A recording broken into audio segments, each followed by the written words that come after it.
Hello, Internet. Are we on? I think so. I I'm think Mind so. the Comics, and with me, I have the magnificent Mr. ComicKkrakK, Howlermouse, and Paulo Costa. How you doing, guys? Very good.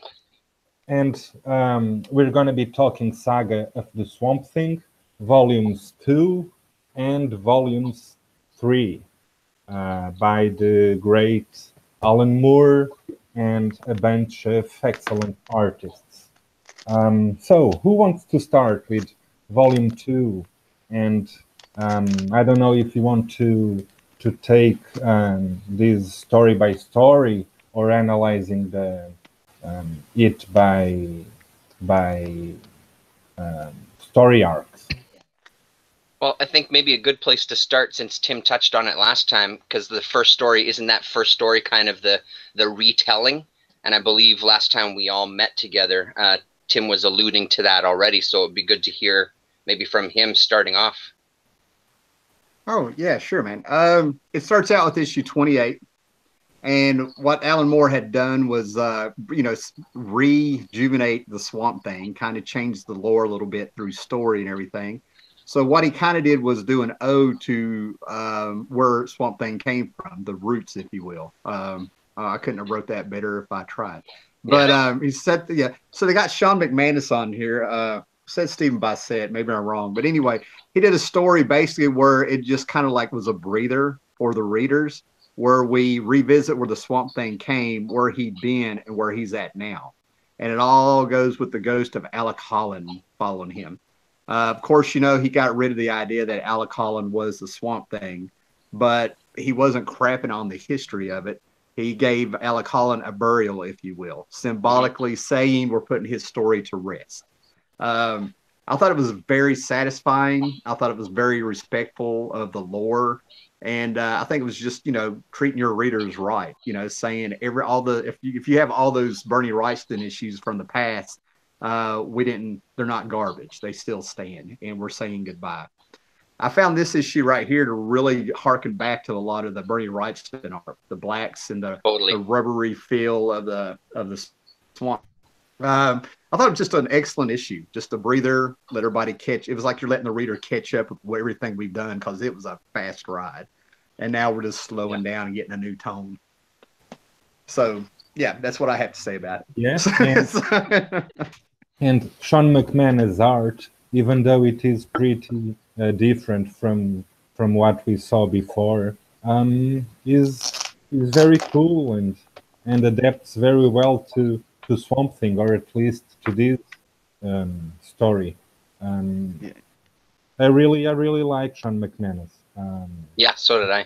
Yeah, it's a bit more expressive, maybe a bit more infantile at times, but it's really good, really nice. Yeah, I think it's a real good touch on, like you were saying, Tim, the kind of alluding to the past and still keeping it in the present. Like it's that good kind of balance, that art. I thought it was a beautiful looking issue, and I couldn't agree more. Like, I think it was a really nice send off, as far as, okay, so now we're into the meat of the story.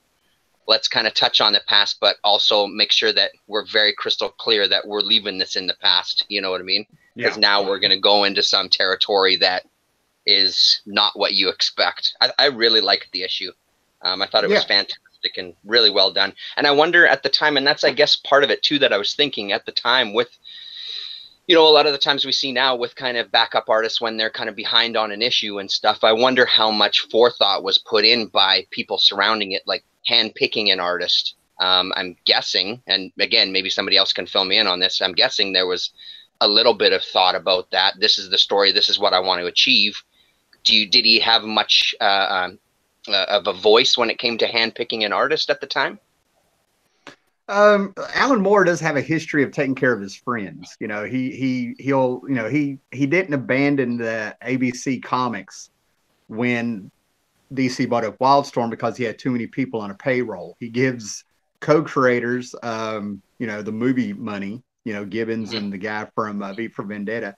So at this point in time, it wouldn't surprise me to find out that he did. But at the same time, Lin Wynn who's editing the book, knew he had something good here. So my guess would be more he was trying to make sure he had a good storytelling artist on there for Alan Moore's work, because the stuff was the stuff was real sophisticated for the time.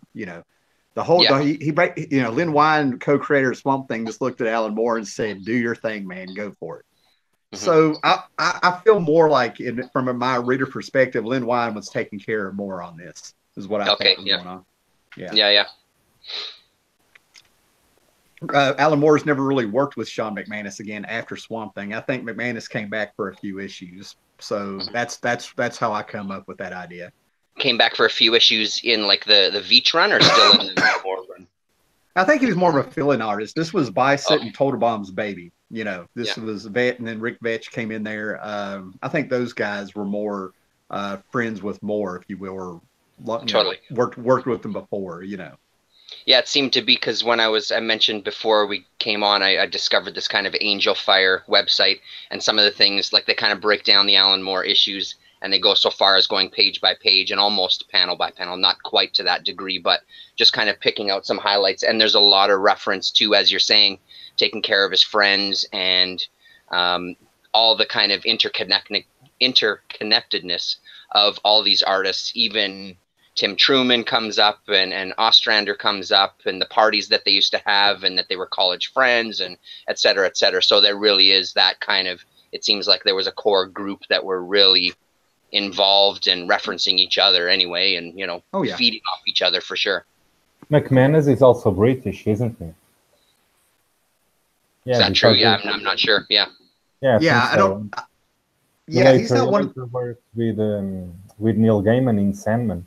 The A Game of You arc is by him. So yeah, probably well known from Alan Moore.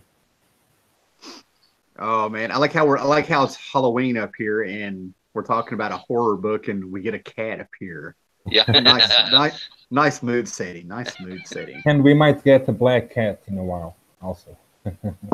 Building up tension. I see what you're doing. Yeah. I know I'm on to you. I actually met Taudelman at Heroes Con. I can't remember if it was last year or the year before. He signed my 2 trades and an issue or 2 of the Swamp Thing here.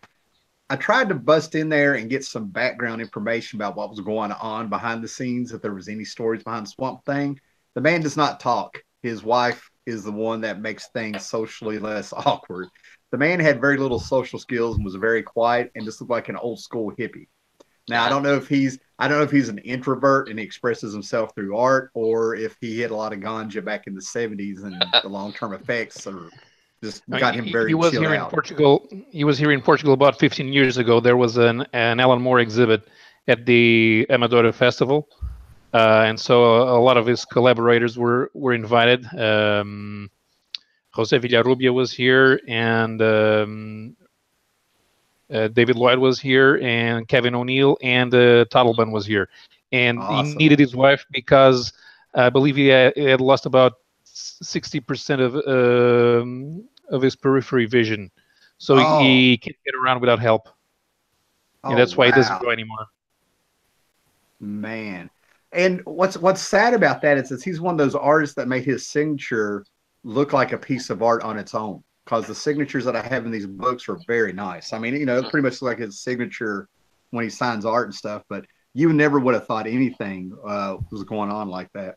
Yep, and I read somewhere that he even has trouble signing nowadays, and he needs his wife to help him even to sign. Yeah. Wow. He had glasses on, but yeah, he didn't when I handed him the books to sign, and his wife just told him to go ahead, he signed it without a problem. So, but he had glasses on, so I don't know. If you put things right in front of him, he can see them, but it has to be right in front of him. If you just stand a little to the side, you can sneak up on him, and nice. You probably shouldn't. Nice. So let's move. Yeah, go ahead. Sorry. Oh, nothing. I'm just sort of glad that I didn't, spook the guy now. I'm like, I'm glad I'm very respectful when I go up to these tables, So we move along to chapter 2 in volume 2, and this is the story in which Arcane comes back and takes over Matthew's body. And this is a quite disturbing story, isn't it? Yeah, hell yeah. It's full of creepy stuff and creeping stuff, and lots of insects. And who wants to talk a bit about this one? Well, I might be able to kind of get us started here. If I'm remembering, it starts out with the Monkey King, correct? The Monkey King and the insects. Is this the right place that I'm at before we jump into hell? The Monkey King is the last chapter of the previous volume. All right, yeah. Alan Moore sat down and just thought of things, simple things around people that would scare them, like what is around that can get them, and he came up with bugs. Okay. And to me, reading this storyline sort of feels like it was an excuse to get in there and just take care of some characters there so he can get Abby and Swamp Thing together. So this whole storyline to me was a way to take out Matt Cable, Abigail's husband. That's what it felt like to me. Yeah. He put him in a coma, and just for trivia's sake stuff, since Sandman was brought up, around issue in the 70s, Rick Vetch and Neil Gaiman got together, and Matt Cable was taken and made Sandman's Raven, Matthew the Raven, in the Dreaming. So the character survived. He was just in a coma for like 5 years of our time. I'm like, so, or something. But Alan Moore was just going back to the roots of the horror. They started taking off the Comics Code Authority on it, and they just went for it, and it was still on newsstands. And a lot of people didn't really notice the Comics Code Authority was on there. So he just went for it. And yeah, it's creepy. It's disturbing how these guys were able to draw some of these pages and get it out on time, if they did. I'm assuming they did. It just amazes me, man, because it is just packed full of texture and creepy. And I remember reading it the first time, I could smell bug shells. It was like there was a stink bug around me. So they definitely did the same thing, man. They're, sometimes you read it, you can smell the mud, and then we get into the bugs and stuff, and it's all, I swear the room went dry and I could smell the bug shells. So kudos to them. And I think I read this one, this is in 84. I probably read this one when I was about a year after it came out. So I was 12 years old, and just sort of like doing this number when I walked around every now and then. I was just sort of like, feel like something's crawling on me every now and then. I'm just continually impressed with kind of all this, the consistency in his referencing all these different kind of horror genres and still kind of injecting enough real world, the kind of, subtle or maybe not so subtle spousal abuse kind of ideas coming up, or even I think it was in this issue where there was almost a sense of like necrophilia in it as well too, that she was having relations with her husband. And that spread that you showed, G, was exactly the one that I was sitting open to, because it's a hell of an image. It's a hell of a drawing in there. But it's so great to be able to see this ability to reference kind of old horror stories in just such a great way, in such a kind of new way, a more adult kind of theme, with all this subtext playing really, really nicely along with the story. So you're still kind of in this world, but all these nods are fantastic. I don't think I'll have a single bad thing to say about any of the issues. So let's just pretend that for every single issue, I say it was a phenomenal issue. And they are. And the art is fantastic here. Yeah. But from all the story arcs we've read so far, even from Volume 3, this one is probably my least favorite. It's the one I consider less exciting. I don't know. It lacks a bit of rhythm, maybe. And I agree with Tim. The main idea behind this story arc is to get rid of Matthew, and at the same time it kills Abby, and it's a way for the next one. Right? Yeah, and just my speculation, but it's around it seems like every couple issues like this story and stuff like that. My speculation is that I kind of think Alan Moore was sort of backing off because he was working on other projects. He might have been writing Killing Joke, starting on Watchmen. Maybe he was doing some Superman stories. Maybe he was doing Miracle Man, that since Eclipse had picked it up. But I feel like his whole goal in this one was just real straightforward. I want to scare the hell out of you. And, he went for, if this was a movie, he went for special effects more than he did story, I think, for Alan Moore. Yeah. And Alan Moore's worst story is better than a lot of people's best story. So, it's a win-win, But this one, I feel like it was a straight 70s horror. It gave me that weird drive-in feeling. Maybe it was like a B movie. Was it by design? I don't know. But to me, it just felt like, okay, I got to get Matthew out of the way. I got my story in hell coming up, and I feel like I'm working on other things. That's what I think. I take this very serious. Sorry, guys.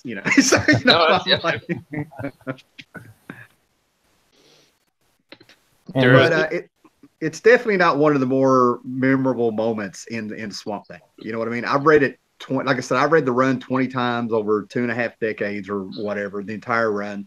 And it's the one where it just doesn't stick in my head. You know what I mean? Like there's not an emotional connection. The artwork is superb. A lot of big panels, a lot of big spreads. And you compare that to the earlier stories with text and things like that. It's really different. Really different. Mm-hmm. Sure. But everything in it is meant to go against human nature. The not only the bugs, but here in the third chapter, the one with Steve Bissett art, when we have this bug-like version of Matt when he's telling Abby how he came back and was actually arcane. We humans we don't have much of a genetic memory.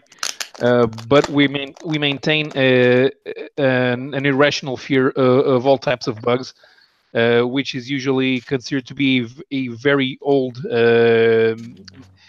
memory, about 250 million years ago.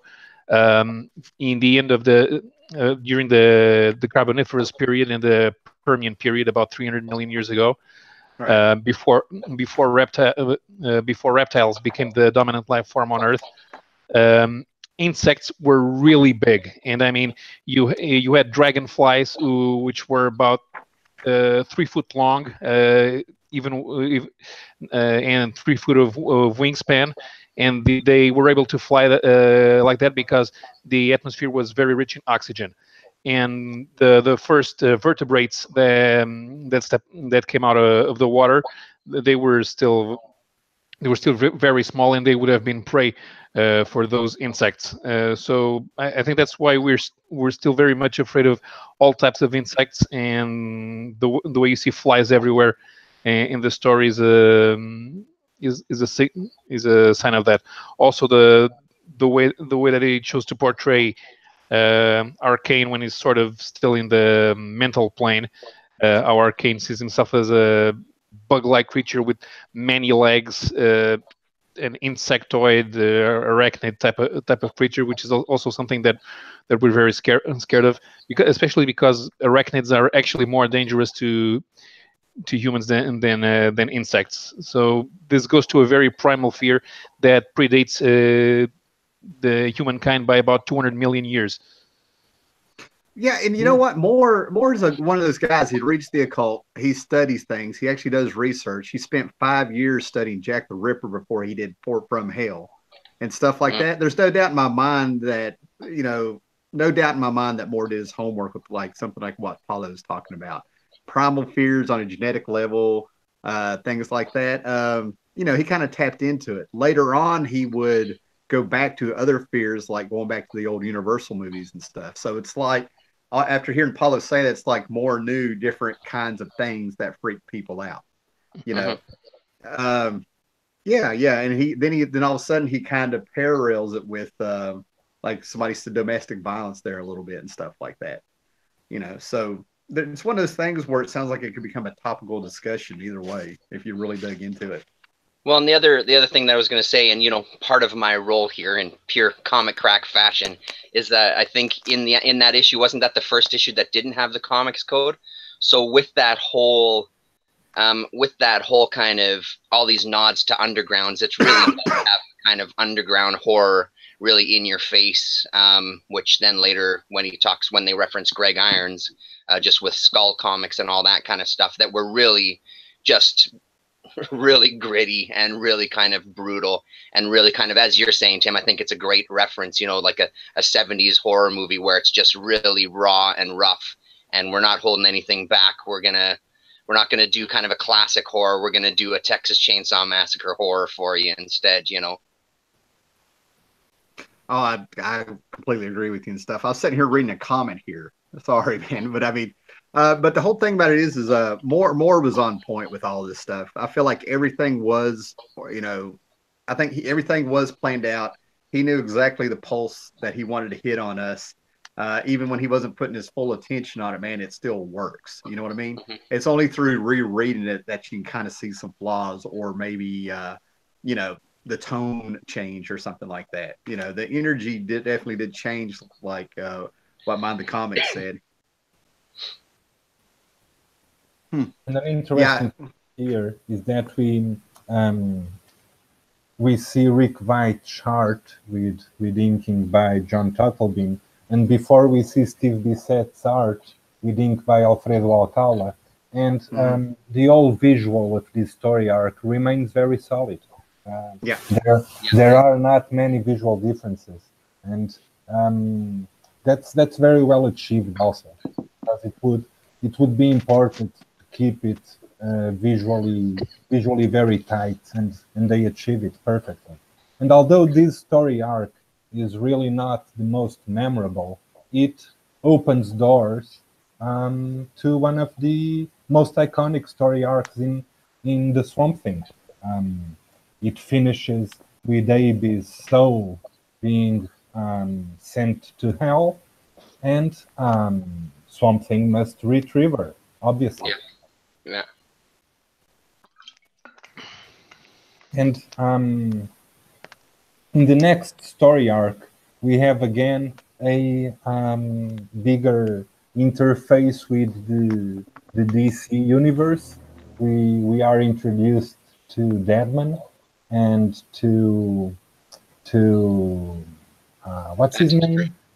It's a Stranger, Spectre. Yep, Spectre, and the Stranger, and who can talk us a little bit about who these characters are? Well, the whole concept of this are really powerful DC Universe characters, aren't they? Yeah.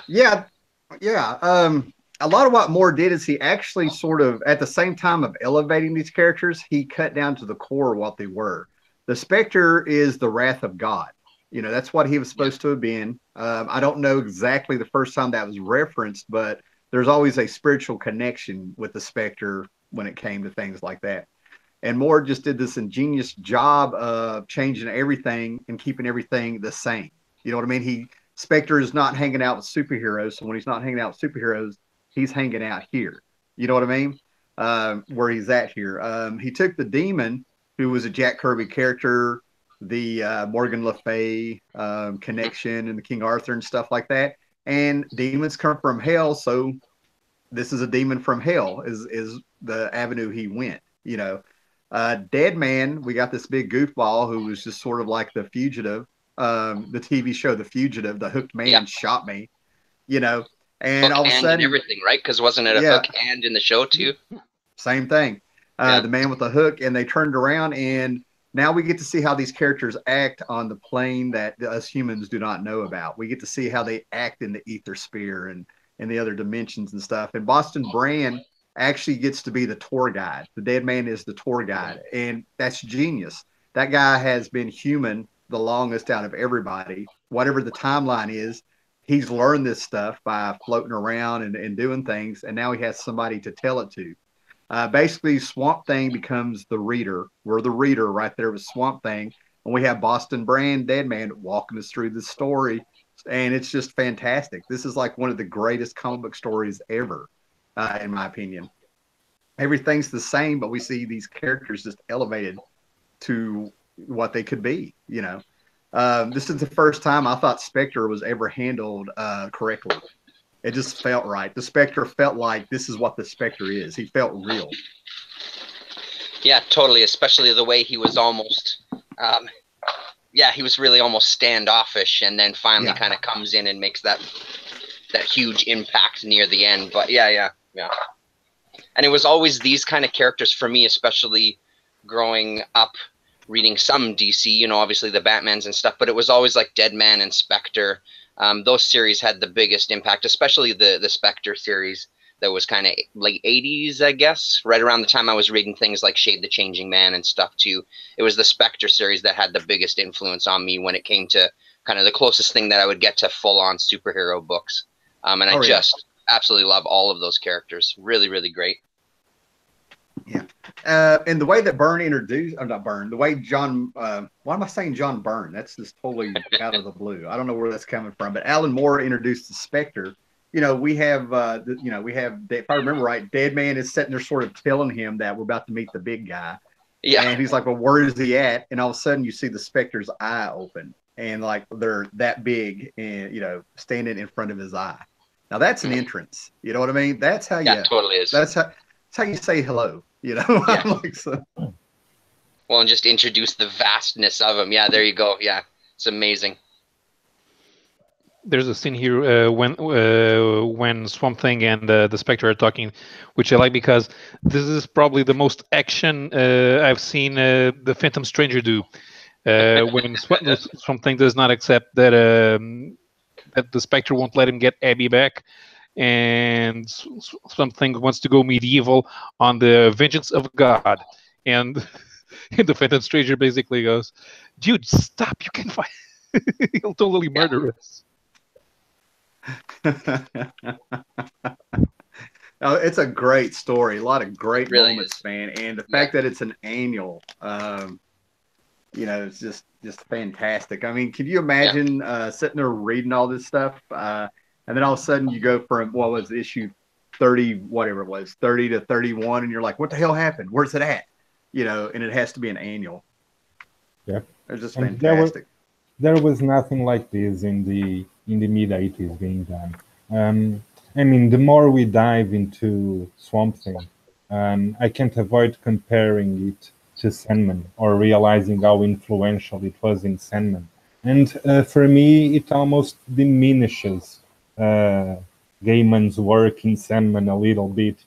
It drinks so much from this saga of the Swamp Thing, and Sandman is only comes by 6 or 7 years later. It's amazing. This is groundbreaking comics, really. Yeah. Well, if I remember right, somebody can correct me. It was Alan Moore that explained to Neil Gaiman how you do a comic book strip. Yeah, sure. So that stuff. So there was a Legend of the Green Flame that came out in the 90s, and this is when Gaiman, the whole point of this story was that he wanted to put Superman in Alan Moore's hell, the hell from the Swamp Thing, because he had those super senses. That was the whole point of the story, and everything grew around that.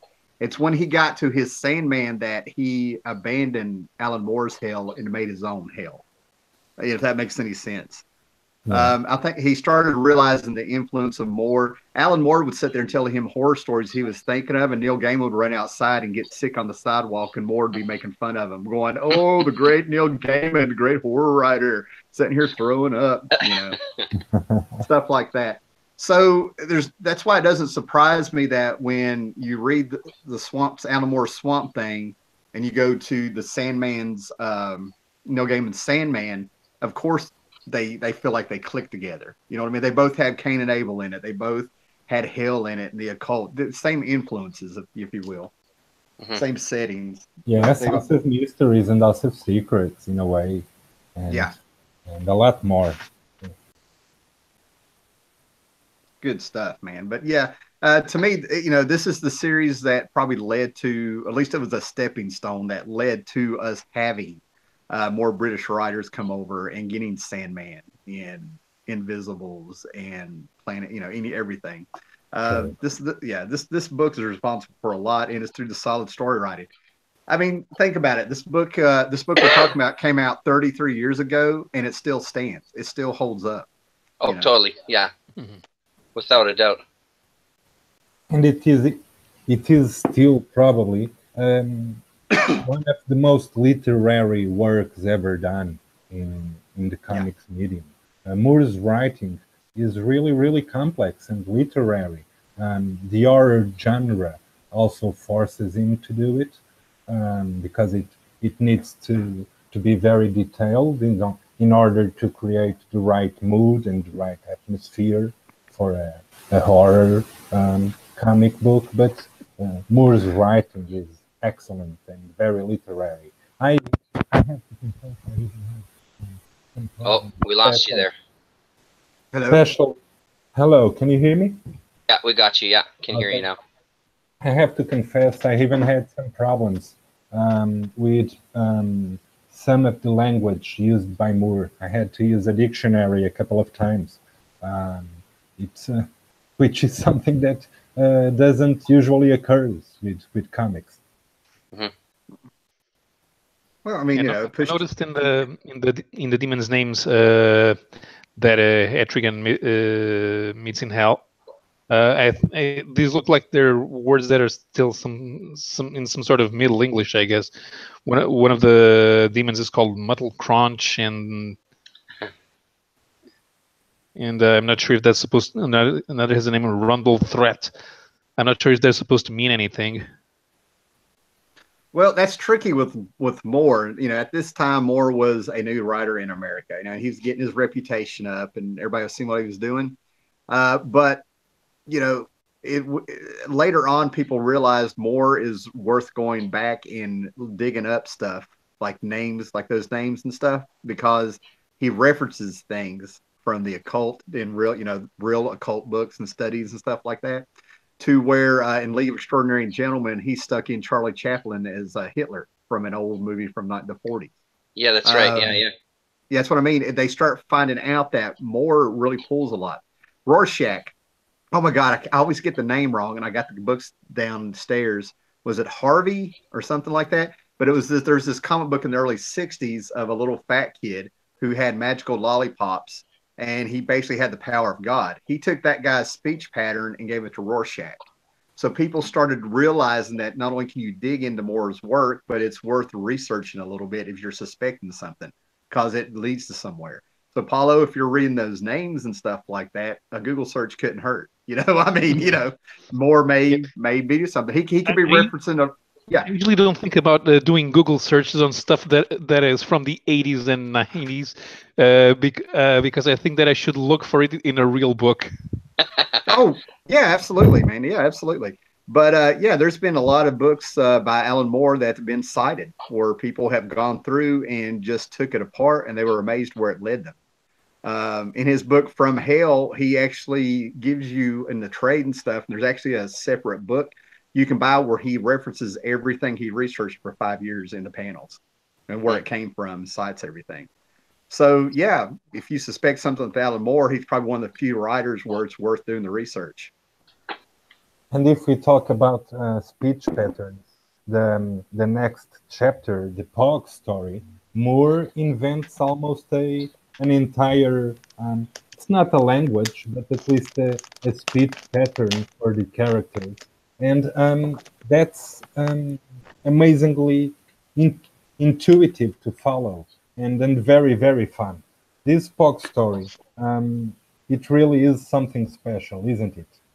I know this one was nominated for the Eisners as the best one shot or the best single issue.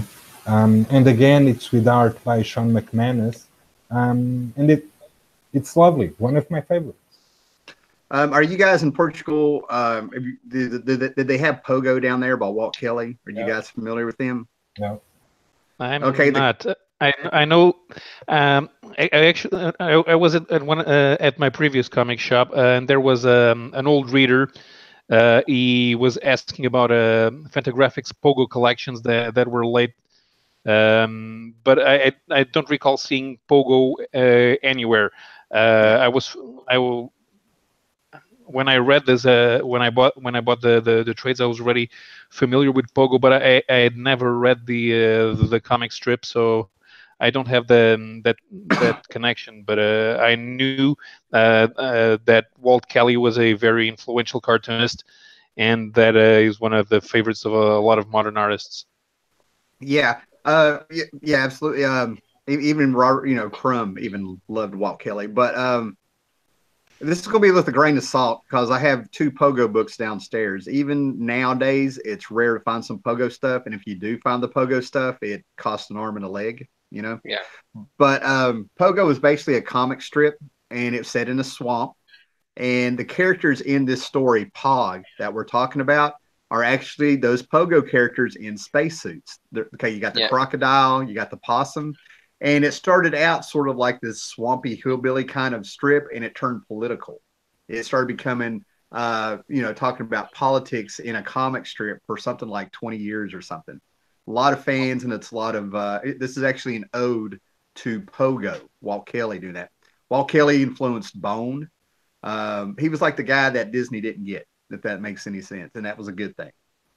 So basically, when you're reading this is what I was saying about Alan Moore. It's worth going back and doing a little digging when you find out the inspiration from these stories and what he's throwing in there. So you have these innocent little animated creatures, that talked a little bit of politics, coming down in a spaceship, a giant turtle they walk out of. Your first hint that this is very cartoony, and they're going into a horrible world, where the alligators are going to eat them.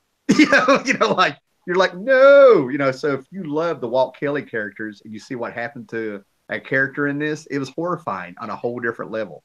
It was like seeing Charlie Brown. It was like seeing Charlie Brown get blown up on South Park for me. This actually reminded me of something else. No, I didn't read Pogo, but I am familiar with Richard Scarry's children's books, where with all the animals doing the jobs, doing human jobs, everything on the Richard Scarry books, they're animals. And one of the things that I always wondered in how these societies work when you have multiple species working together is what exactly do they eat? They're all different species, but they're all intelligent. So where are the unintelligent animals? Yeah, you have the carnivores and the herbivores all hanging out together. Yeah, and that's something that happens here because when the crocodile, when the pog crocodile goes swimming, he is not afraid of a real crocodile, who is of course a carnivore and will not have any feelings whatsoever for you. So it's like Alan Moore was expecting here that in the future, when we are able to travel through space and there's a lot of species and there's a lot of different species cohabitating, that we're all supposed to become friendly and vegetarian. Because if there's more than one intelligent animal species, we should not be able to justify eating any animals. I think they all eat soy and green. That's all I'm going to say. That's a reference you can look up. But I'm like, but yeah, that's a good question. I mean, even as a kid, I remember watching the cartoons and things and wondering the same thing, like, wouldn't these two be, going at it here and stuff? What do you eat and stuff? What they did is they made the carnivores more aggressive and kind of like the leaders, and they made the animals that, the carnivores were more aggressive, and the carnivores were like the beta creatures. They were the ones that were all calm and rational. You know what I mean? So basically, if you wanted to twist that, does that say something about society? Is that something you could really dig into? I think it's just kind of wild that we see in cartoons. I never really thought about it too much. I did notice Animal Olympics was my big. Animal Olympics was a cartoon here from 1980 where the Olympics were going on, and all these people who ended up making the Iron Giant and working at Pixar worked on that cartoon. And that's the first time I ever saw a cartoon where I started thinking like that, like, what are they eating and things. But, I don't know. We got Bugs Bunny running around, and, people breathing in space. I mean, I also used to think, how do they use the bathroom in certain cartoons? That's all, you know what I mean? I'm like, I mean, it was, bodily functions and the human part of it, I don't know. I kind of let a lot of it go. It drive me crazy. So, I'd go down the rabbit hole, if you will. Go ahead. Now, oh yeah, one last thing. The creature that died in this story pops up in the late 90s issues of Swamp Thing with Abin Sur, of all people, the Green Lanterns. He does pop back up. There's, I can't remember who's writing it or anything like that, but he does pop back up. I'm not going to say if he's alive or dead if you want to look it up, but yeah. That's cool. I was now looking at the turtle spaceship, and I don't know if this is a reference or not to Terry Pratchett. I think it is the Discworld universe, and the entire world is on top of a giant flying galactic turtle. Probably this is some reference to Pratchett. That's okay. I'm having a moment now. I never thought about that, and as soon as you said Pratchett, I'm like ready to cuss. I've never thought about that. But again, it's Alan Moore. Alan Moore wrote intelligently, and he didn't think his audience were idiots, I think. So there's no doubt in my mind that that's probably on purpose. I mean, he's taken Pogo, Pratchett, and all this stuff and thrown in all these little references. Let me ask you, Tim. Did the Pogo cartoons talk with this speech pattern, or is this invented by Alan Moore? I'm going to have to go back and look at the speech pattern in here, because I don't know what's going on here, because when I read it with the characters that I'm seeing, it's just word balloons, and every now and then we'll get their language. So I'm going to have to look up and see what the speech patterns were, but they had a draw. I remember I think he wrote them with their accents, if you will. No, but it's an amalgam of different words, like pictures and animaglyphs. Yeah, I think in the original, they had this tendency of making up intelligent-sounding words when they needed, but I think the rest was normal. I found one. Yeah, the intolerable gruttering can be the real linguish. I got you. Yeah. I don't know. I'll have to think about that. I'll have to compare the two. I never really thought about it. That's interesting. Okay. They had him talking like Southerners out in a swamp, a little bit of a hillbilly there, and then you'd have Pogo talking intelligently and stuff. So the way I remember it, stuff. But I'll grab my books out and flip through them before we come on when we do another show. Then we have another very interesting story, Chapter 7, Abandoned Houses, in which Moore manages to pick up a story by Len Wein and Wrightson and integrate it in his bigger story. Did any of you read this run by Lin and Wein and Wrightson where part of this story was initially published? You talking about the first appearance, House of Mystery? Yeah, I think I have a millennial edition or something of that was released back in the 2000s, and I read it in reprint somewhere. If we're talking about the first Swamp Thing story, where it wasn't Al Collin in that first House of Mystery. Oh, is it the first Swamp Thing story? I didn't realize that. Okay. I think so. Because I think in that Roots of the Swamp Thing reprint that I got, one of the issues has the story as well too. Yeah, the original one anyway. Okay. Well, I'm gonna have to look it up to see. If I'm following you guys right, we're on Swamp Thing number 33. Yeah, correct. Yeah, it's actually in the story. Mm-hmm. They actually stuck it in the middle of the book. Yep. That original story. So nothing was changed from, is what you're saying? It's just directly reprinted right in there. Yeah, I'm gonna have to. The way I'm looking at it, it's the same credits. See, it was just a short story. It didn't take up the entire whole issue, right? And this says story Lin Wein and art Bernie Wrightson. I'll probably have it in 3 books in some format. Oh yeah, right there. Around here. Yeah. So it's in there, and that's our reference to it with the House of Mystery. And I thought it was genius. I'm one of those guys. First of all, this book kind of hooked me. It's almost like it's almost like it's amazing how Alan Moore was able to hit so many beats to get you excited again if you've been reading horror books or DC for a while and stuff, right? First we get Spectre and Dead Man and all these characters there, and all of a sudden you come back and all of a sudden we get Cain and freaking Abel. Those are two of my favorite characters before all this stuff. I had the House of Mystery Neil Adams stuff that, from the 70s and stuff I read when I was a kid and stuff. Yeah, but he comes in. The first 5 or 6 pages are written by Alan Moore. It shows Abby meeting Abel and Cain, and then he jumps to the Lane Wynn and writes some story. And I had this same Oh, go ahead. Yeah, just one. This is a very Marvel thing that Alan Moore is doing here, because he's trying to reconcile two different accounts of what appears to be the same story as being part of the same continuity, which was never an issue with those anthology stories, because they weren't supposed to be in any continuity. But here, what Abel is telling Abby is that the story did happen. It's part of DC canon, and that it was a Swamp Thing, just not this Swamp Thing. Mm-hmm. To me, he's done two things. He's setting up the coming of Constantine. Okay, we're getting this laid out here that there's a bit more history to the Swamp Thing.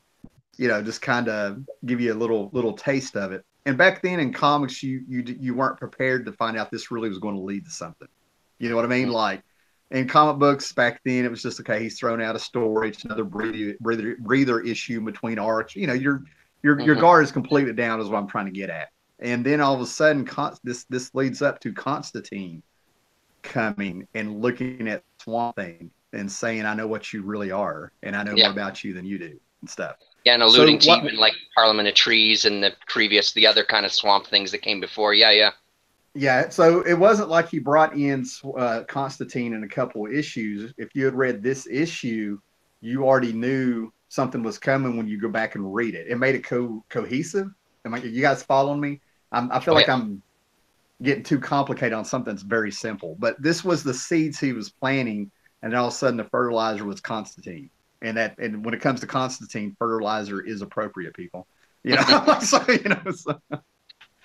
But I had the same reaction to this issue when I was like 13 that I did to Sandman #2 when I opened up those pages and there's Cain and Abel in Neil Gaiman's Sandman.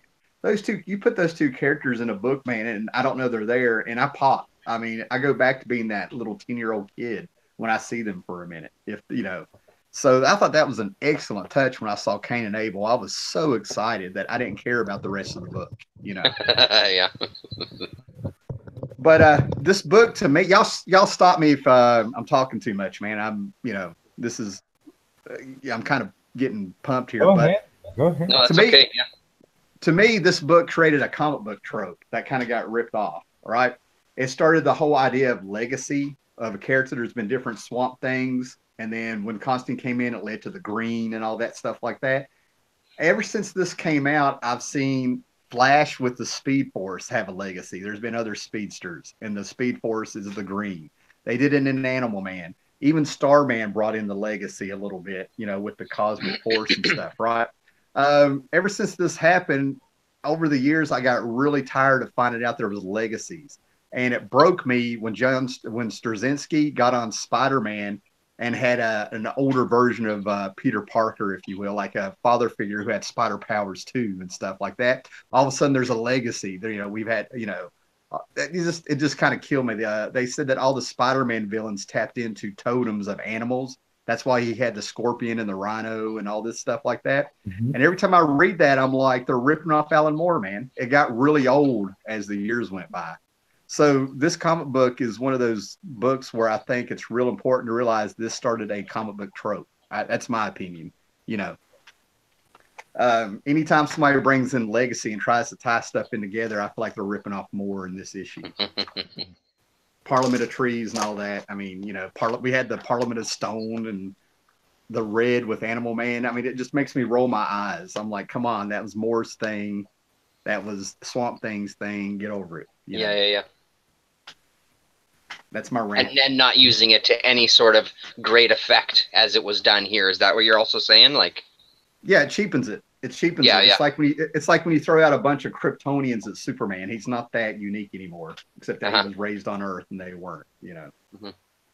But before we jump to John Constantine's appearance, we still have one of the most iconic and groundbreaking stories in Swamp Thing, the sex with Abby story. And yes. this was groundbreaking in the time, wasn't it? Woo! Yeah, that's when everybody heard about Swamp Thing. That's what broke the book. That's, you know, at least through word of mouth, if you will. You know, no internet, comic scene. I remember some magazines finally kind of talking about it. This was the one. Bring out the interspecies sexual relations, and there you go. You know, I mean, forget about the great storytelling, forget about the structure, forget about the history and stuff. Let's have an acid trip and have sex. I mean, that's what it came down to. It was hippie sex. You know? You know? Yeah. What do you call this? Sex with a vegetable? I call it interspecies. I don't know. I don't know. I mean, I'm sure there's a term out there, but I don't go that. Yeah, I don't go into the dark internet. I don't know. So. I think they refer to it as interspecies in the later issues, don't they? Isn't that what they also say in the book? I believe, maybe. What was that? It went out on my earphone. Just that I think maybe they refer to it as well later in one of the later issues when everything comes to a head as interspecies relations too. I think, if I remember it correctly. Yeah. That could be where I got it. We'll find out when we get there. It's probably when he was in Gotham. I don't know. Yeah. So, you know. But this is the one where, like, I do cackle a little bit because it does crack me up with the sophistication that that Alan Moore did, and it's like you put a lot of work into like this big research paper, and nobody appreciates it, and then the next guy comes up and he cracks a joke and farts in the microphone, and everybody's cracking up. Yeah, that's what it feels like to me. You know, I'm like, he's done so much great stuff before this, setting all this up. He got rid of Matt Cable. You know, we've gone to hell, and he planted a rose in hell for her, and all this stuff, all this gothic, romantic, Barnabas, Dark Shadows inspired stuff with their romance and stuff. And they don't talk about how the relationship built and how they had to break barriers to admit they love each other and all this stuff. And then all of a sudden they do it, and everybody's sort of like, whoa, you know, I'm like, you know. It's like I had Romeo and Juliet, but everybody wants to watch South Park, you know. But Moore kind of comes back to this theme with Promethea. There's the famous issue 12 in Promethea, which is also even visually, it's not very far away from here. Yeah. But visually, this is also well accomplished. There's all the little animals in the swamp also mating, and it's spring. It's very well done. Yeah. Nobody, but a lot of people didn't read it. They just talked about it. You know what I mean? I'm like, you got to read it. You got to see what they did. It's very metaphysical. You know what I mean? They go to a higher plane of existence. Hey, we have a visitor.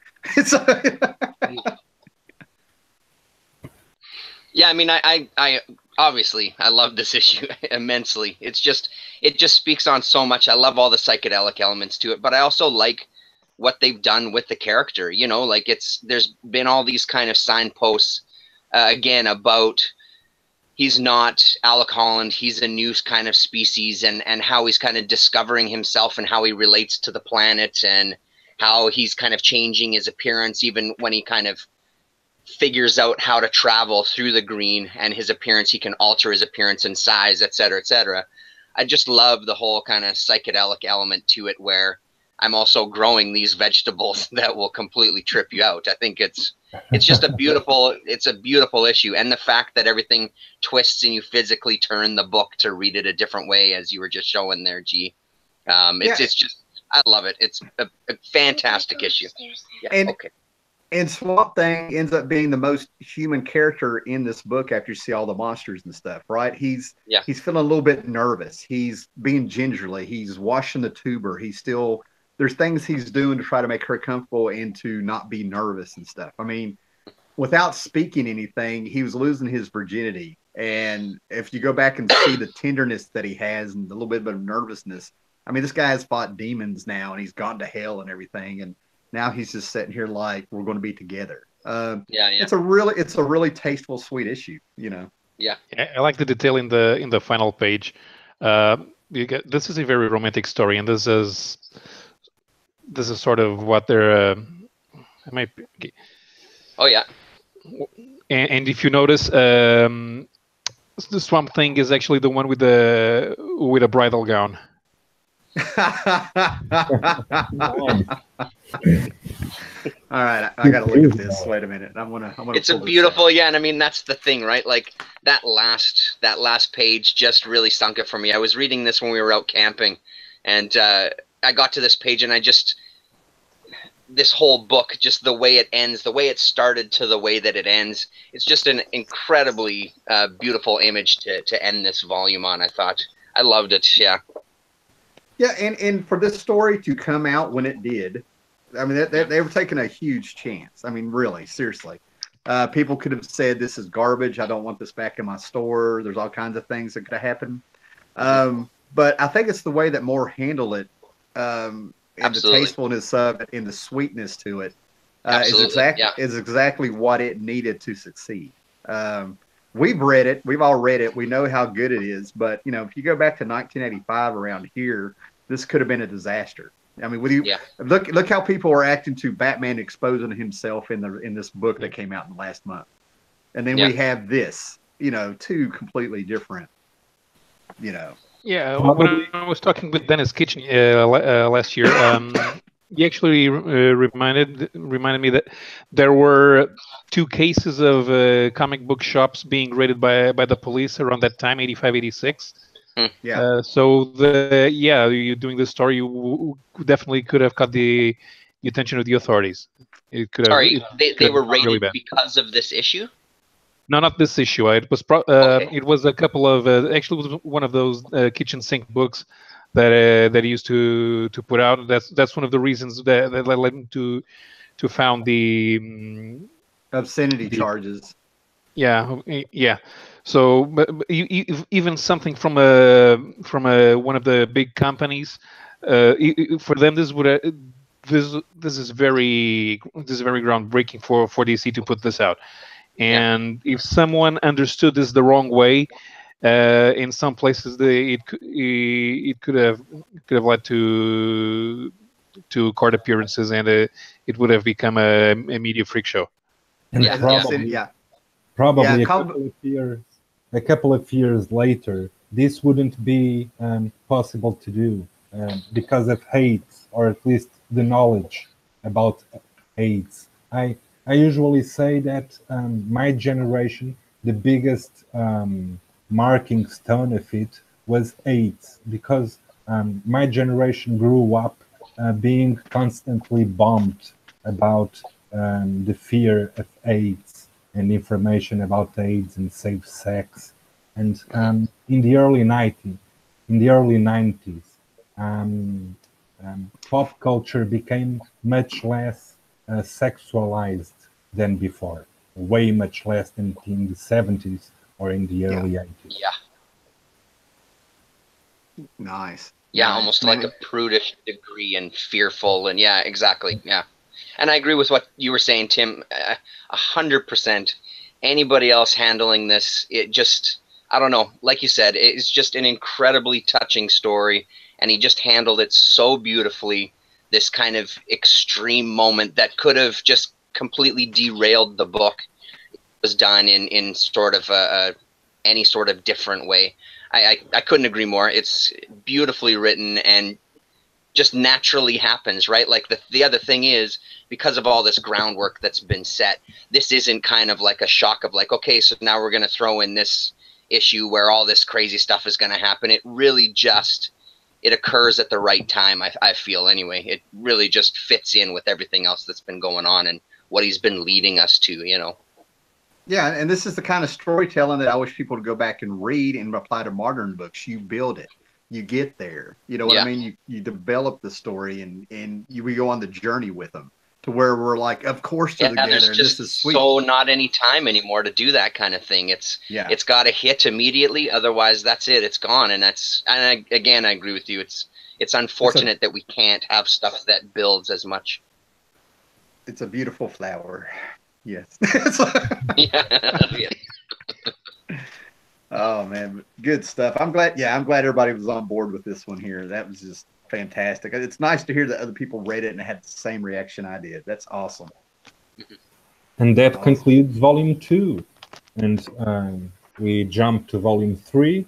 And volume 3 starts with the Nuke Face story arc, right? You're laughing. What do you want to say about it, Terrence? I can tell you that my son loved the Nuke Face. Like, again, as I was mentioning last time, my son has been reading these with me. He's not finished volume 3 yet. He's almost done. But the one thing that he did talk about was how much he enjoyed the Nuke Face. We didn't have a lot of time to sit and talk about it. You know, when he does come over on the weekends, there's lots of activities going on, but I always try to check in with him to see what he's been reading. And it stood out to him. He really enjoyed it. And I'd love to kind of sit and talk to him in a little more detail about it, exactly what he took away from it.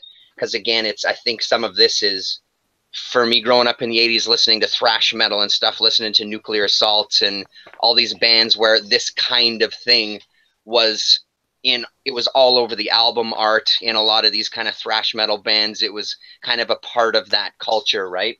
That there really is an 80s kind of metal feel to some of this stuff for me. So I'm curious how that translates to him not having that frame of reference. You know, I'm just curious what it was that he took from it specifically. But yeah, he loved it. I thought it was a great read as well too. I'm gonna have to go back and read it again with that in mind about the whole metal aspect you're pulling in, because like I felt like it was preaching. I remember reading these 2 issues and I felt like it was preaching, and I'm just sort of like, man, no doubt. You know, I struggled with these. The art was beautiful, some great shots of Swamp Thing, but it was a struggle getting through this stuff. No doubt. And I mean, I don't think you're wrong about that. There's definitely preaching going on, especially when you see a page like this where they're taking, you know, ripped from the headlines and putting it right into the book. But I mean, again, for me, really touches on what the undergrounds were doing with horror, with books like Slow Death, that were kind of taking that EC horror mentality, but utilizing it in a way where they were talking about real world catastrophes, you know, environmentalism, and later on they were talking about just animals and abuse of animals and that sort of thing, and just really hitting these topics that definitely could be seen as preachy. I don't disagree with you. For me, I didn't find it as preachy, but I can absolutely see where you would get that from. Yeah.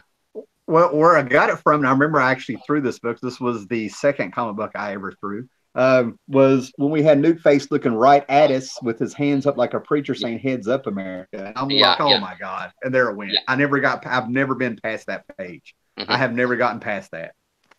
So Alan Moore's at least has a book out there where I'm just like, I can't do this. Yeah. I love Tatiana's good coloring in this story. It's good all over the series, but in this story especially, it just stands out. It's really, really good, and I don't remember anything else by this time as good as it is. It looks almost digital color in a way. It's really lovely. Well, I just placed an order, and I'm trying to decide if I'm going to keep it. But they're coming out with an absolute edition of Swamp Thing, starting all the more stuff. Volume 1. Awesome. Yeah. I can get it for 35%. I can get it for $65 or $50, and I think it's $100 book. Pre-ordering it, and we're finally going to see. The reason I want it is I want to see this artwork. We talked about this last time. Finally getting recolored. It is probably the only book that I want to see recolored. You know, interesting. I wasn't impressed with the Miracle Man. I'm not impressed when they recolor a lot of things in Trey too much. This is the one where I think the artwork was ahead of its time, and it's time. So I cannot wait to see this, what they do with it. If they handle it well, that's great to hear, because I've been my son and I were talking the exact same thing just this past weekend about if there was an absolute edition, and that would be something I would love to get, you know, in that kind of little bit bigger volume. I mean, I guess with the recoloring, there's always that fear that, because we did speak about it last time, and I agree, her coloring is just incredible. The way the ink sits on the page and the way the colors interact with each other. Yeah. I hope they don't F it up. Yeah, I'm with them. What she did, the coloring of that issue and stuff is one of the things I can say where it was like they were really. It feels to me like they were really pushing themselves, saying we got to do better on this, you know. And everybody was. It just feels innovative for the time, you know. Mm-hmm. DC was using these plates that messed up and they would shift. They were trying new techniques at the time. If you get Crisis on Infinite Earths #1, the actual copy issue. All the colors are shifted. Shifted, really? Hey. Yeah, and it ran all over George Perez when he saw that. You know, like say I have I'm Ultraman, all of my blue would be the exact same shape as my shirt, but it's an inch over. So yeah. So there's a lot of. The whole point is there was new coloring techniques they were trying new things. And I'm just glad they didn't mess up on Swamp Thing the way they did on Crisis on Infinite Earths #1. Yeah. Well, and that kind of leads back to saying earlier, it really feels like there was people handpicked to work on this and just that were at the top of their game and really, yeah. Anyway, I don't want to retread the same territory. Same idea. And then we have Nuke Face leading to Constantine. Yeah. Sting. Yeah, exactly. Yeah. But it's definitely Sting here. It looks almost like a more civilized version of what was Sting's Harkonnen in the Dune movie. Dune, yeah. Yeah, and that's what they say in this Angel Fire. There is reference to it as well too. That's exactly. See if I can find it. I don't know if I can find it, but yeah, it's based on Sting for sure. Oh yeah. Rick Vetch already said on Facebook it's based on Sting. Okay. What drives me nuts is people thinking that Swamp Thing #25 is the first appearance of Constantine. It's not. Rick Vetch has said and went on record was saying that was just a Sting cameo for fun. Constantine came into being all because the artist looked at Moore or called him up or whatever and said, "Man, we love Sting. Can you give us somebody that looks like Sting?" That's where Constantine came from. You know. Yeah, I have a screenshot somewhere that I put on Twitter, and maybe I saved it somewhere or something like that. But I have Rick Vetch on Facebook, and he did come out with a big blurb and said, "No, that was Sting, not Constantine." Drives me nuts, you know. Drives me nuts. It's one of those few things that just blows my mind, you know. Even the artist is saying it's not Constantine. The creators are saying, "No, that wasn't Constantine. This is the first appearance of Constantine. This is it. No speculation, no little tricks, you know." Okay, sorry. And I'm going to sit down now. Constantine coming by opens doors to a very interesting story arc. We have a series of almost one-shots, and Moore digs into more classic horror tropes, right? We have vampires and werewolves and zombies or Walking Dead, and but everything with a special twist, making it even more interesting, right? Yeah, and this is where we need to. This is where we also find out that Swamp Thing is surprised that he's alive. He's a little bud of a plant, and he's got a consciousness, but he doesn't know what's going on. And then you have Abby coming over and taking care of him. She's planting him and trying to figure out stuff. That relationship is still going on. I mean, that's a freaking love when you're willing to take your man and let him grow up all over again. Yeah. Honestly, you know what I mean? Yeah. And it's just very cool. And then on the 13th day of Swamp Thing growing himself back, in comes Constantine and hands not only Swamp Thing. Swamp Thing is the reader. That's what's so cool about Swamp Thing. We become the reader with him. Yeah. You know what I mean? Like we get to discover this with him. And Constantine pops up. You don't know who he is. He knows a lot of information, and he hands you a mystery of what's going on. Now you're hooked all over again on Totally. this second great epic Swamp Thing story. There's more to you. Your powers. There's more out there. I know more about you than you do. I know what you are. And you're like, what the hell? What's going on? What day? It's like the first time I heard "Rain and Blood" by Slayer. What's going on? I'm like, I'm a little scared. I'm a little curious. Constantine, the way Constantine comes in is a bit like the insufferable hardcore fan. He comes, it's like he comes into the movie set and he immediately starts complaining about the plot. Well, why doesn't the character do this? Yeah. And everybody goes, I don't know. That's fun. But instead, he's arguing with the main character. Excuse me, main character. Why are you not doing this?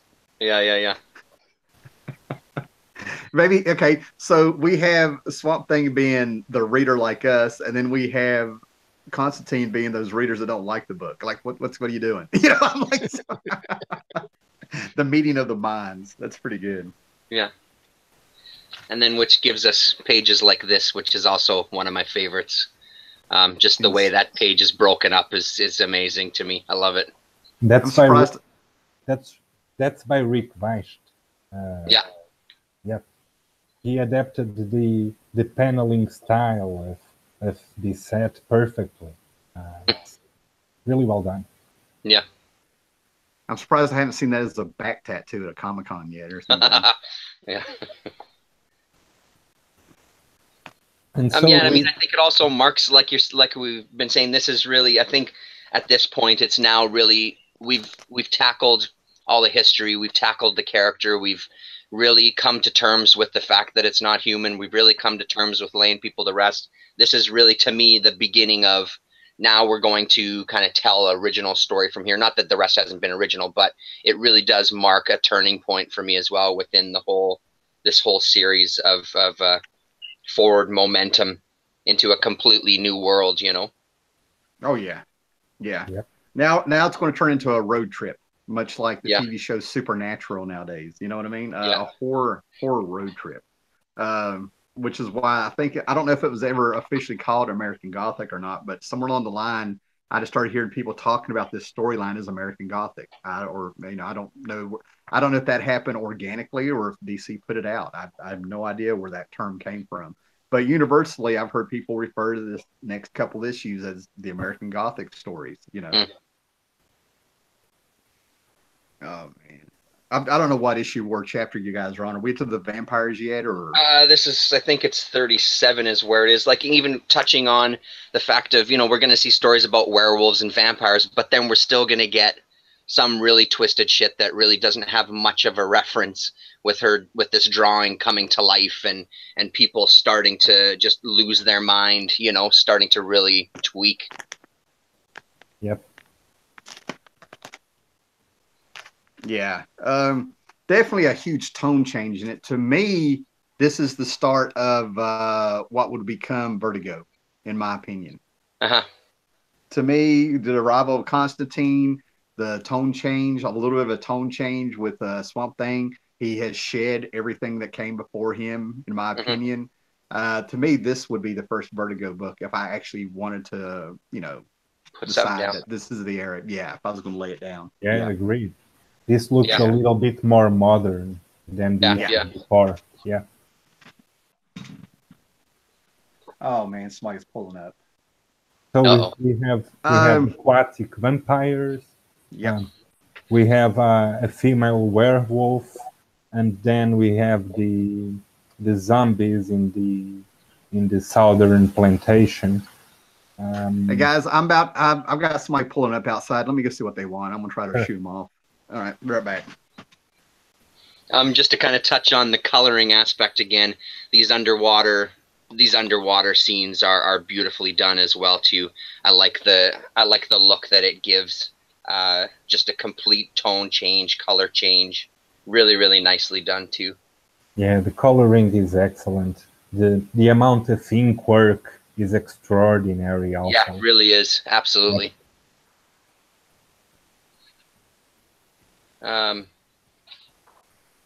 The lettering. I actually have some trouble reading it sometimes. Oh, really? Lettering throughout the series is by John Constanza. Not George Constanza, it's John. But sometimes I find it a bit hard to read. Yeah. Is that maybe in the reproduction of it? Do the lines just bleed a little bit for you? No, I don't think so. It's Okay. more like the font. Sometimes the letters become too much together, you know, and I don't know.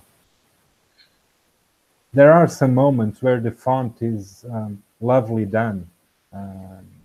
There are some special panels, like the initial page in chapter 3, in volume 3, the first page. It's beautifully done, but the regular font, I don't like it very much. Oh yeah. Yeah, the prologue you mean there. Yeah, I see what you mean. Yeah, nice kind of handwritten touch to it, especially that first page. Yeah. Hey, one thing I found really, really funny, in the vampire story, there's one panel showing the vampires coming out of pinball machines. Did you get that? Yeah. I had a big laugh with that. Yeah, Instead yeah. of sleeping into coffins, they were in pinball machines. That's Yeah. excellent, man.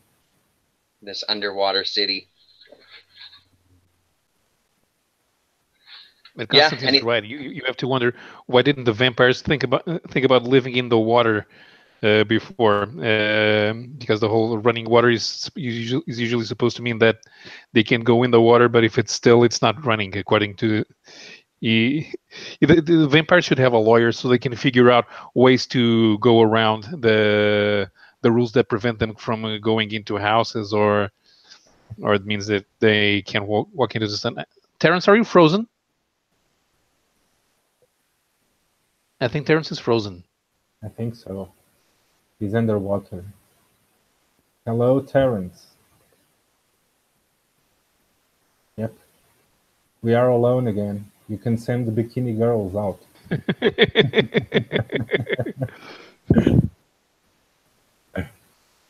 And is Tim entertaining a Jehovah's Witness?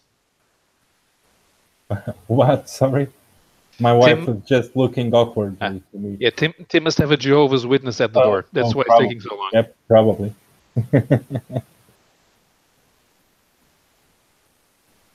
So, Paulo, had you read Saga of the Swamp Thing before? Yeah, I bought a few volumes, but not all of them, a few years ago. But I haven't had the chance to buy the rest. There we are. Yeah. I read it before some years ago, some 10 or 12 years ago, and I stopped, I think, exactly in volume 3. So everything that comes after will be new stuff to me. I think I bought volume 4, but I didn't read it, so it's probably still in a bag somewhere. But I remember, but I know that I don't have volume 5. So Tim, you got some Pogo there? Yeah, I had Pogo there. Here's my short box of about 99% of my Swamp Thing stuff, so I'm prepared. Yeah, I went ahead and grabbed the Pogo book, and as you can see, imagine a spacesuit on that character there. Yeah. So that's how they got by with it. It was the Pogo characters, without a doubt. So, and the real simple stuff. Is the image frozen on me now? No, you can move. No? Okay. ComicKkrak's microphone is off. I can see that. Okay, I'll try to. I'm back. You're back. Okay. Can you hear me? Yeah, I can. Okay. I froze up on me, so I had to restart everything. Sorry. Yeah, I found a Pogo book. I wish I'd brought that up to begin with, but yeah. So, I also have a book on the breakdown of the Christianity of Peanuts. I don't just read comics, guys. All right, where were you guys at now, issue wise, or where did the conversation go? So I'm still talking about the vampires and werewolf stories. Yeah, the town is flooded much like it reminded me of Deliverance. Seriously, where they want to flood the town. But apparently, Rosewood or whatever it's called, Swamp Thing's been there before, and I cannot recall where or when. He dreaded going back. And the little society, this was in the air. I don't want to come in and just start talking. Just y'all tell me to calm down if you need to. But this was an era when vampires were still very cool. Okay, and we had movies like Vamp, Near Dark, Salem's Lot, Lost Boys came out about a year or two later, I think, and things like that. And so the vampires that were in this, they're undead, so of course they can live underwater. Alan Moore didn't change anything. He just took the context and said, could a vampire do this? And you had this whole society. And it's a dark, and what I think he did, and this is something that I've really never really thought through or anything, but when I read it, it felt very post-apocalyptic. Yeah, they're underwater, but when you look at the vampires, they're deformed. They've got spikes and mohawks and all this thing. Very punk. I mean, this could be this could be like a foreshadowing of a cyberpunk coming. That hit in the '90s and stuff, right? There's a lot of little things in here that it feels like he got from Mad Max meets Salem's Lot and put them together. Yeah. You know what I mean? So it's a very underrated story, in my opinion, in the Swamp Thing series. But if you really, because people love vampires, and they just see vampires suck your blood, bite them in the neck, they're undead, stab them in the heart. Alan Moore did a little bit more with them, and again, he didn't really change anything. He just thought it through. They're living they're underwater. They build a society. They kind of it feels like a hive, where they have the big queen or whatever she is. Yep. It's definitely worth exploring and slowing down and taking those two issues and stuff, and seeing what happens when vampires are left alone and they do their own thing. I thought it was just fantastic. And just trying to continue their own species, really, is all it really is. It's like a survival. I mean, they're doing it because they're not out to kind of, or the sense that I got anyway, they were just feeding. They had to feed the queen, as you're saying, and just kind of continue their lineage. And my impression of it was, once that was done, they'd be fine just keeping to themselves. I never got the sense that this is some big takeover. We've got to now take over the air dwellers or whatever, something ridiculous like that. It really was just keeping their species going. You know what? And you might have touched on a theme I never put before that went through the books, but Swamp Thing is a monster with Abby, and there's Constantine got Swamp Thing to do what he wanted by blackmailing him, saying, I'm gonna let everybody in the world know that Abby's with a vegetable. You know what I mean? So it's more like there's a theme here now with these monsters. Let us live and let live. We just want to live a life. Not to skip ahead, but when we get to the zombies, that one zombie ends up getting a freaking job giving out movie tickets in a booth. That's right. Yes, that's right. So I never picked up on just trying to find their place, man. I never thought about the themes with these monsters, but apparently that's all of them. Just let us live, man. Leave us alone. The problem with vampires is that they need livestock. It's again what we were talking about when about Pog. The vampires are not vegetarians. They need to, right. Yeah, that's what I was about to say. I was going to do the Pog thing too. I'm like, we got your answer, Paulo. Exactly.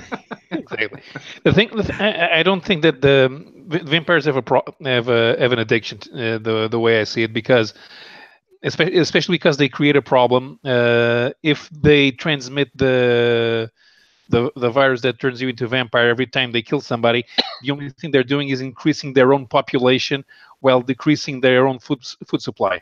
Yeah. So I'm not sure if the vampires are smart enough to know when to stop. Yeah, and it also goes back to the myth of to cure yourself of vampirism, you got to kill the vampire that created you, which to me never made any sense, but it's, movie talk. I don't know, where that really came from. But, they play on that.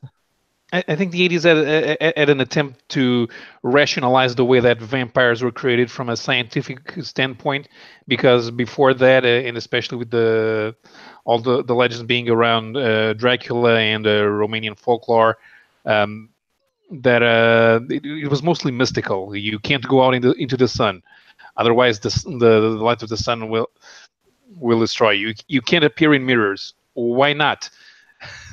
Well, you are a physical being. You're there. Why don't you appear in mirrors? And you can't go into a house uninvited. And which also doesn't make any sense. If my food is inside and I'm super strong, I just break down the door and I go in. Right.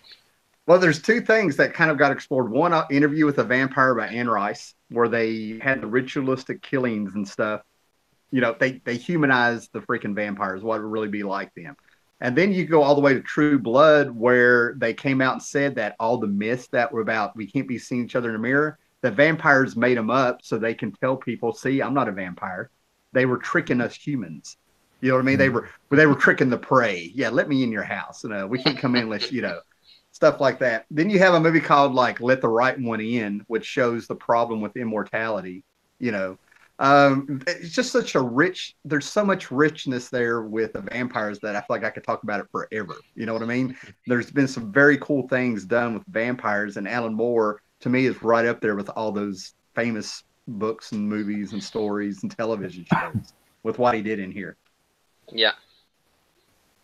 I just wanted to, because I've got to get going and get some dinner, I can't leave without giving the, got to give the shout out to Greg Irons, as is done there at the bottom. I can't not, and I quickly pulled them out earlier as well too. The series that he created, Skull, the Skull comics, of which there was what's this last one? Just 6 issues of it, but kind of in the EC kind of horror vein. I just had to give the shout out to Greg Irons. I thought that was a really nice touch. I think I've seen those in dollar bins, and I'm kicking myself now. I had no idea. I had no idea. Yeah. They're all worth reading. It's well worth reading. Yeah. Again, it's in your face and stuff. There's nothing extremely subtle about those. That's for sure. You're not getting Shakespearean writing with those. You're getting really brute. But yeah. Anyway, thanks very much, fellas. I got to feed this one here. Thanks, Kevin. Awesome. It's nice to talk to you, as usual. Thank you so much. My pleasure. Night. Night, guys. Bye-bye. Nice. So, Bikini Girls?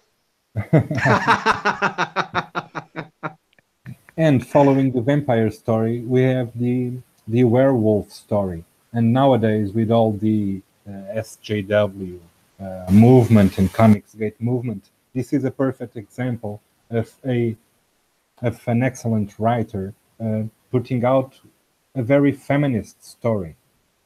Yeah, and it's a feminist story where it makes you think. It's not the preaching that I found with Nuke Face. You get what I'm saying?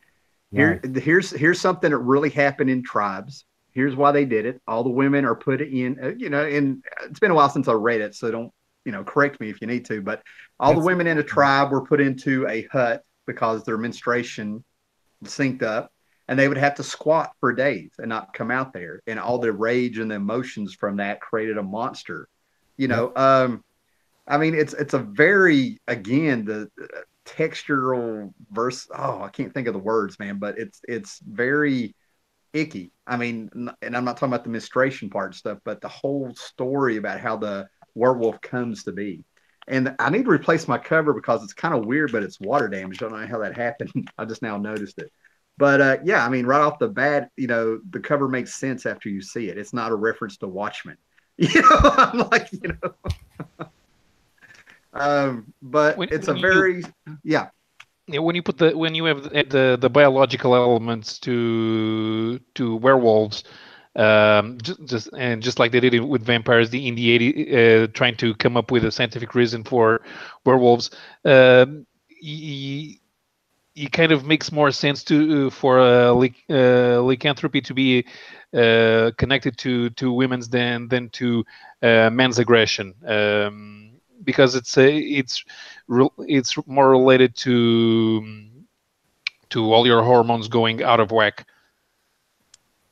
Yeah, the moon makes us crazy, and part of the feminism is they get they don't like being called crazy or over emotional and things, and those aspects were put into the story brilliantly. You know what I mean? To me, this is how you bring up a topic in an issue and stuff like that, and the horror parts of it and stuff just tie in so well. Alan Moore was living with two women at the time. He did for years. He had children, and I think he had two girls. And the two women that he was with around 89 or 90 or something took off and lived with each other and left him behind and took the girls. So Alan Moore was in a house of women to begin with. So there's no doubt in my mind that this was a reaction to what he was living in. You know what I mean? He didn't flip out. Wolves. Yeah. Huh? A lamb in a pack of wolves. Yeah, there you go. And what did Alan Moore do? He didn't sit there and get all like, oh my God, I'm flipping out because he's surrounded by women and all this stuff like that. He took what they have. Uh-oh, I'm getting messages. And I'm getting it's almost like he wrote a story about what he saw them going through, is what it feels like to me. Well, you know, when you're a reader and you kind of get the idea what the author is living in or around and stuff like that, it kind of adds to the story. Now, my imagination may be taken off with me and stuff, but to me, this is the story that was needed to be told with what he was seeing. You know, I mean, think about how werewolves were. People had the universal werewolf monster. They had American Werewolf in London. They had the Howling and things like that. You know what I mean? And all of a sudden, he just twisted on its head, and it's part of female rage. You know, Yeah. I enjoy the story. This is the kind of thing that I wish. Like you mentioned the SJWs of the day and stuff like that. This is something that you could, you know, if they're really serious about an issue, this is something you could hand to them saying, "What do you think?" You know. And I keep finding. Well, if I use my explanation, that they're going to hate it because they hate biological essentialism. But you, one of the things that we had in the 80s was that we're trying to come up with a materialistic explanations for things that to us were part of a legendary past, and it works very well if you apply human biology to the way that werewolves work if you use it with a woman instead of a man. Oh yeah. Yeah, and it's a monthly cycle with werewolves also. Yeah. I also liked how, and see, he did, and then this concept also happened with, I don't know if Alan Moore was the first one to do it or something like that, but this was the first time where I saw a monster just shed the skin of its vessel. You know, the werewolf comes out of the woman's mouth, you know. Did Alan Moore come up with the werewolves from Excalibur? Did they appear in Captain Britain? The werewolves, yes, he did. Yeah, he did. The werewolves are an Alan Moore creation. Yeah, I didn't think about that. And that panel you just showed, that panel again reminds me a lot of the Sandman. There's a character in the Sandman, the elf, Kakloran, or how he was. Where the deer came out of his mouth. Exactly. Remember that? Yep, exactly. Yeah. That's kind of cool, but yeah, I didn't even think about that. I've got the Captain Britain trade over here from Alan Moore's work on that, and there's a lot of I think I mentioned in the first video the parallels with storytelling that Moore did, and there he is again doing that. This is just an enjoyable series that story to me that just stands on its own on just the journey. I don't know if it really moves Swamp Thing's story forward or not. But we get a Constantine appearance at the end of it, so that's enough for a lot of people, telling him where to go next, which would be Louisiana. So I don't know if it really moves the story along, but it's a powerful story. Maybe not. The only important thing we know is that there are other elementals other than Swamp Thing. Yeah. But yeah, we move to Louisiana and to the zombies story. Which I didn't particularly enjoy in as a whole, but has some amazing moments in it. Yeah. To me, this feels like Alan Moore writing for Alan Moore. You know, I mean, this feels like a story that he wrote for himself for some reason. Southern Change. I don't know, man. July 25th. Those covers. Let me see the covers. Nice. Yeah, very nice. Yeah. Somehow I have two of these. So, trying to see if there's anything that really stands out, because like, you know, we play around with the voodoo, the South, the plantations, Oh man, there's deep South. This panel Yeah. is the unrested corpse, moving position, trying to get some sleep. This one is great. That's awesome. Yeah, I love. Yeah, the coffin. I see more here trying to go more into the actual cultural origin of zombies, but in spite of the postmodernist interest that the Western culture has in zombies, starting with the George Romero movies, um, the zombie is really not that important to the voodoo religion. We picked it's just that Western culture picked up on it, and that's all we ever get out of it. But it's not really that important to voodoo religion. The thing about voodoo is to try to voodoo is an animist religion.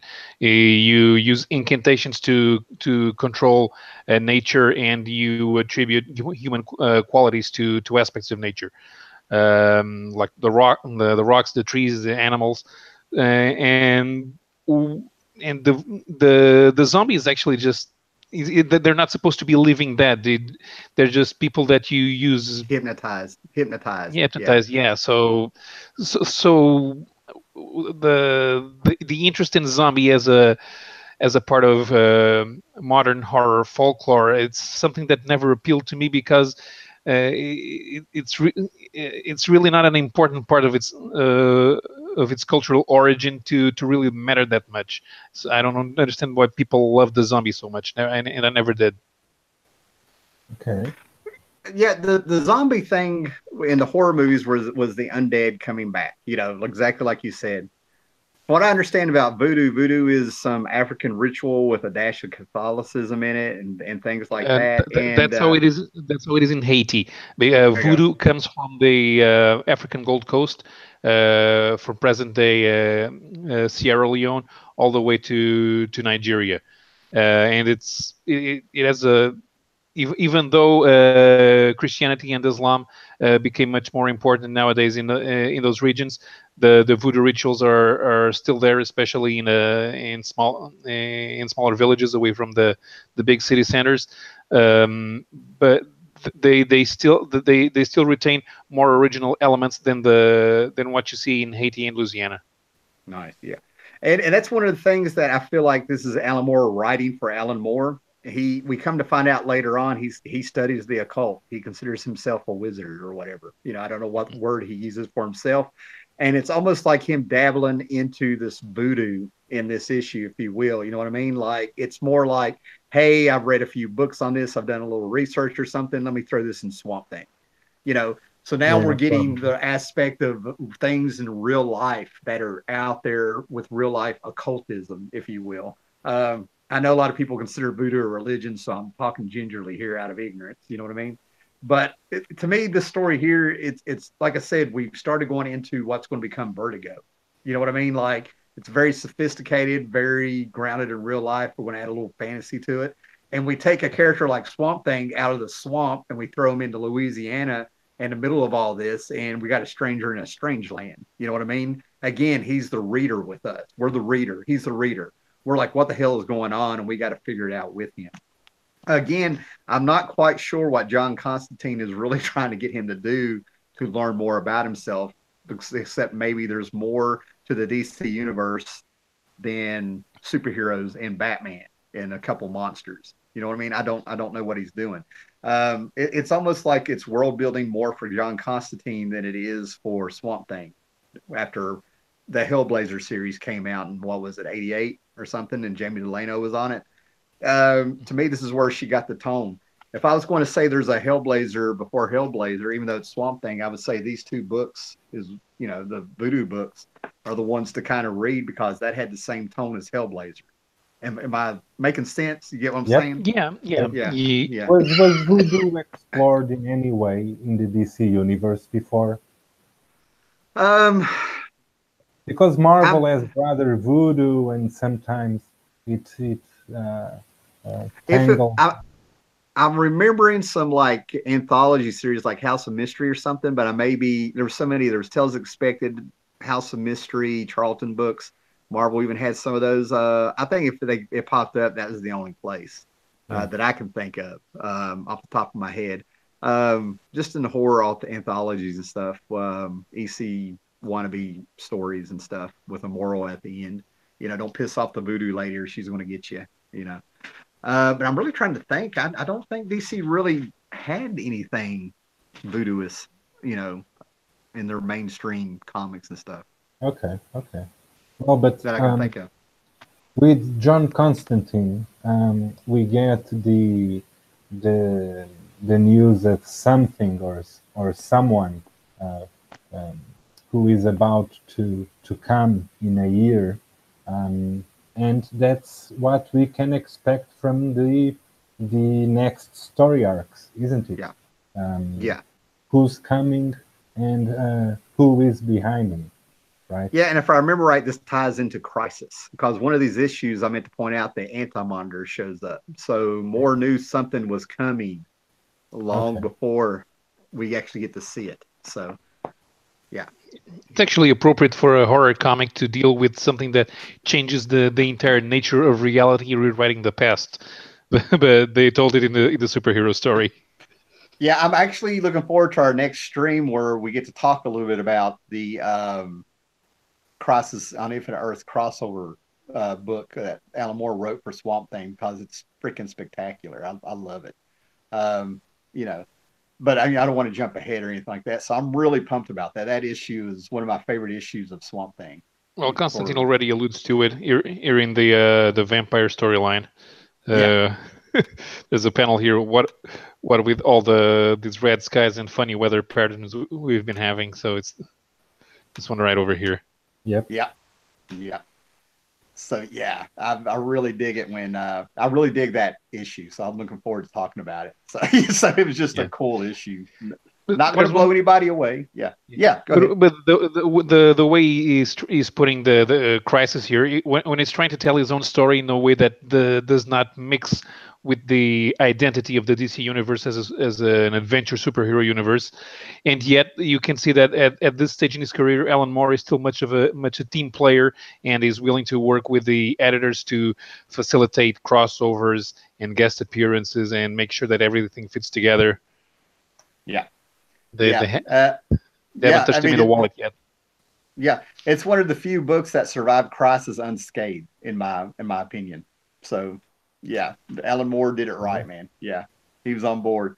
I mean, Alan Moore was a lover of comics, man. Growing up. So, of course, he grew up with that Marvel continuity and stuff. You know what I mean?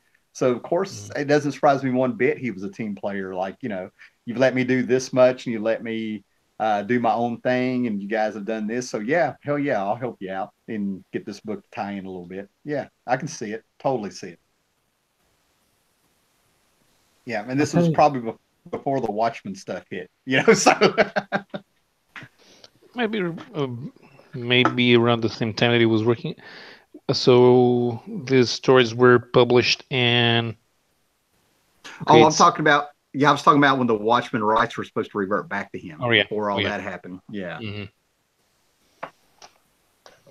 Oh yeah, but by the way, this was just when Moore started working on Watchmen. Sure. This third volume goes from April 85 to November 85. So yeah. Good stuff. Okay, guys. So this is a wrap. This video was great, very informative. I learned a lot today. Thank you so much for being here, team. And thank you so much, Paulo. We'll meet again soon, or hopefully soon, right? Yeah, let's see if it doesn't take us 2 months to get together again, real life. Especially because 4 and 5. So in two weeks, the Amadora Festival starts here in Portugal, and we still have no idea who the guests are. But I'm going to be there for the weekend days. So I'm not sure if we're going to be for the 6 days, but I'll probably waste a lot of time there. Do you plan on making some videos from there? maybe they have an internet connection. It's just going to kill all my battery if I do them. And I don't know. And this year I wasn't able to do any videos from Beja. I actually recorded a bunch on my cell phone, but I didn't take them off. I have about 12 videos, all about 5 minutes, and I would have to connect them all, and because I don't want to put 12 short videos, and I ended up never doing it, and it was in May, and now the moment's gone. But we had some interesting exhibits in Beja, and I don't know what we're going to have for Amadora, because as is typical of the Amadora Comics Festival, we're going to know everything that is going to be there after it ends. Right. Professional as usual, and it costs about $250,000 to organize it, of tax money. Oh yeah. Okay, so let's leave it here. Guys, thank you so much for being here. Also, thanks to everybody who was at this chat, and thank you to anyone watching this later. Ciao, ciao. Bye.